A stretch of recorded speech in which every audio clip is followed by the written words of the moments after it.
All right, good morning, everyone. I am back on a morning walk. I haven't been on a morning walk in quite a while. It's just been hot and miserable here in Texas. It's not perfect today, but it's okay. So today I wanted to talk about why we get fat and our relationship with food. We'll see if we can get both of them in.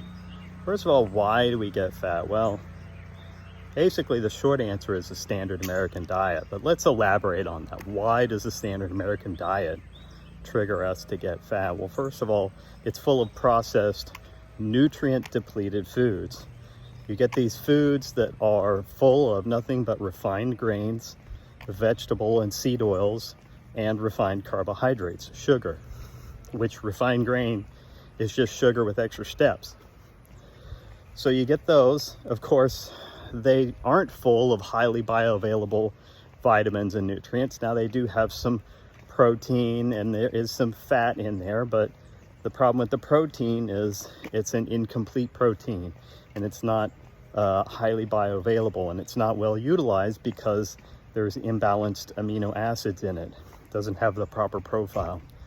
The fat isn't great for you because it's too high in omega-6, and when your body's got too much omega-6 and too little omega-3, well, then your balance is out, and guess what? You have rampant inflammation. When you have rampant inflammation, it's like your entire body is literally on fire, and your body can't do the things it needs to do. It can't prioritize, healing. It can't prioritize, maybe it can't even prioritize simple things like weight loss or optimizing, certain processes that would allow for weight loss.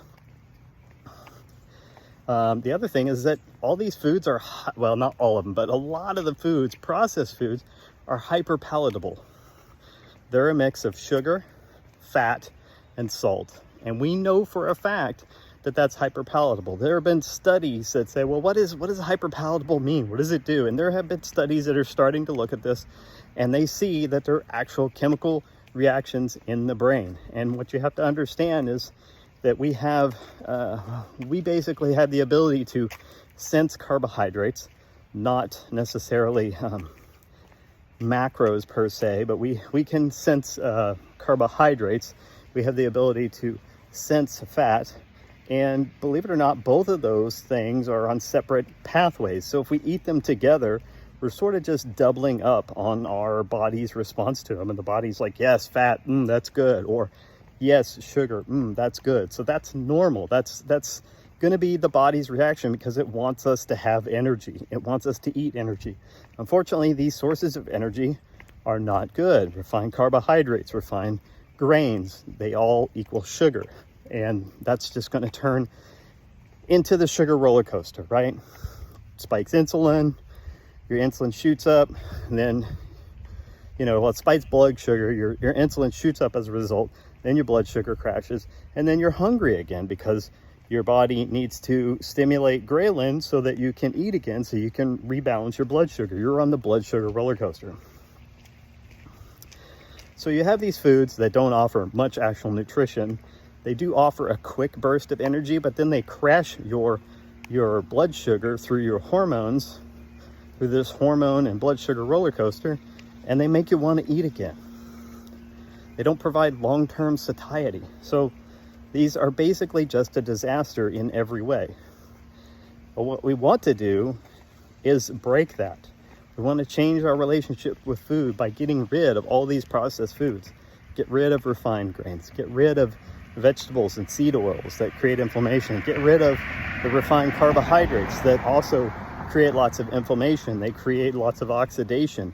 And they create that roller coaster of blood sugar and hormones, and are constantly triggering your body to want to eat. And on top of it all, none of this food has any bioavailable or highly bioavailable vitamins and minerals. And in fact, the anti-nutrients in them are triggering even other things. The anti-nutrients are triggering you to have worse allergies because they're making you have a leaky gut. The anti-nutrients are actually inhibiting your ability to absorb any vitamins and minerals and protein. They're already not bioavailable, but if you're trying to absorb them, the anti-nutrients from the plants are actually working against you and trying to prevent you from absorbing any of it. Those plants are trying to kill you. All right. So how do we change our relationship with food? First of all, we get rid of all of these things that are basically going to trigger all of the negative consequences for us. Get rid of the seed oils, all right? Just get rid of it. You don't need them for anything. Get rid of the refined grains. They just promote leaky gut and a bunch of other problems. You don't need them, right? Get rid of the refined carbohydrates. They're just a part of the sugar roller coaster.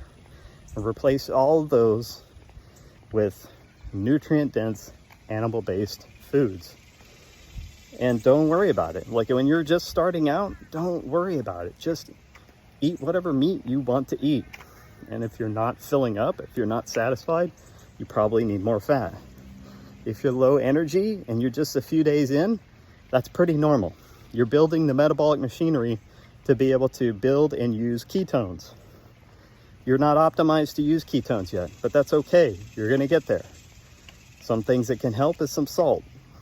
All of these things working together. It's just eating a normal, intuitive style of ancestrally consistent diet. And that's going to be mostly animal foods most of the time.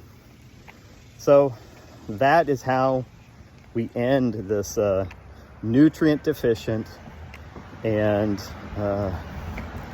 highly inflammatory, highly oxidative treadmill that we're all running on with the standard American diet. That is how we change our relationship with food. All right, hope you enjoyed today's topic. Trust me, it's really hard for you to stop eating and have satiety when your hormones are working against you, when the food you're eating don't have any nutrients, and when the paltry nutrients that they do have, those foods are actually preventing you from absorbing. It's no wonder you're hungry all the time. Your body is literally fat but starving to death because it doesn't have the nutrients. That's why when you first start carnivore, you just need to eat.